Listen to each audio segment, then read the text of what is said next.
Hey all, Rusty Rob here. Welcome back. We'll go over Advent of Code Day 5.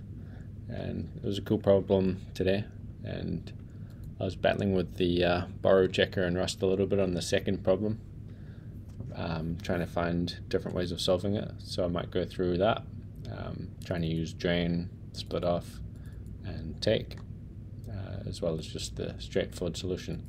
First I'll just quickly go through the problem.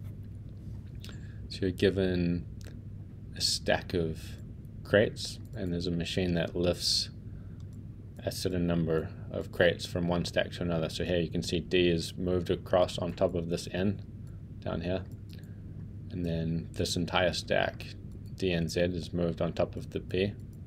See down here, D and Z, and so on. And so in the previous problem the order was reversed, so instead of D and Z it would be Z and D. And so you can just pop from one stack and then append it to the other stack. Whereas in this case, if you want to preserve the order, we need, instead of using a stack, maybe we can use a vector queue or something like that. So let's have a look. First of all, I'll just show you how I copied the input. So it's given to you like this, and then so you've got your stacks, and then it's saying move 1 from 3 to 5. So stack 3 is here, so we'd move this M across to stack 5, which is here, so the M would go up there, and so on. And then at the end they just want to know what is the top value on each stack. So I just quickly typed in the stacks here, comma separated, and then I copied in the moves.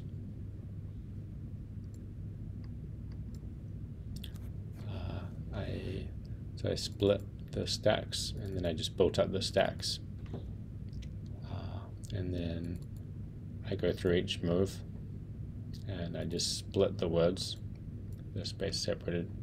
We don't care about the first word. The first number, which I'll parse to a use size, is just how many we're going to move from the stack, and then we want from which stack and to which stack are we moving to. And I just decrement these to be zero-based indexing. Yeah, this is my previous solution to the part A, and then for part B, I just got the length of stack I, and for each item that needs to be moved in order. So we're starting from n minus the size up to n. So we just get that value and add it to stack j, and then we truncate those from stack I, and so that it will just update stack I to be of length n minus size. So the new length, we've just removed that, the correct amount. But I was thinking, you know, I guess you could use a DQ as well, which would be straightforward. But what if you wanted to use something like drain?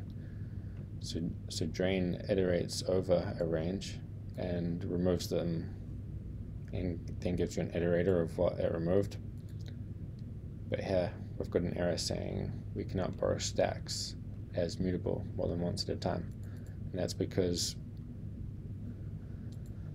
this borrows not just this individual value, so it's not just stacks I that's getting borrowed, but we need the entire array of stacks. And so here we're trying to update stacks j at the same time as updating stacks I. And what if I and j were equal? So yeah, the compiler doesn't know that I is not equal to j. So these could be interfering with each other, and so it's not going to allow that. So I tried a few different ways to get around this. One way is there's a method called split off, which at a particular point it just splits everything after that into another vector, and then this now So we've got like it takes like a mutable reference, right, to the array. But then we're done with that, so now we can mutate the stacks again. And yeah, the compiler knows that this is no longer part of stacks, so we can safely borrow it. So this works. And then another way what I thought of was to use the memories, the take method.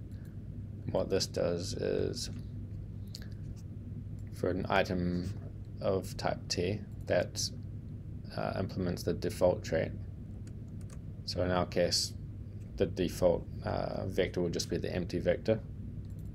So what it's going to do is we're taking stack I and just assigning it to this variable si.